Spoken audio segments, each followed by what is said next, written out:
Up to 18 million Americans suffer from sleep apnea. Many of them don't know it. Now, a long-term study from the Mayo Clinic highlights the danger of this disorder. The study shows that people with sleep apnea have a higher risk of dying from sudden cardiac arrest. Dr. Carol Ash is director of sleep medicine at Meridian Health, and she joins us at the table this morning. Start us off with who's most affected by it and what happens when you have it. Well, surprisingly, Gail, many people do have this. Children can have it, and 16% of people who have sleep apnea aren't even obese.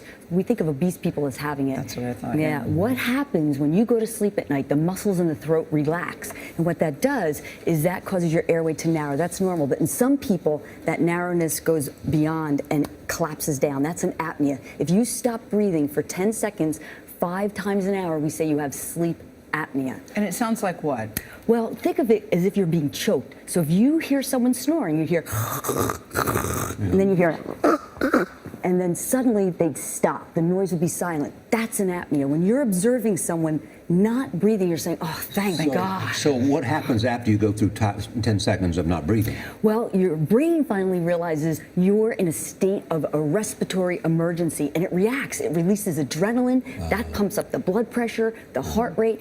Inflammatory substances are released. That injures blood vessels. And over time, you're at risk for sudden cardiac arrest.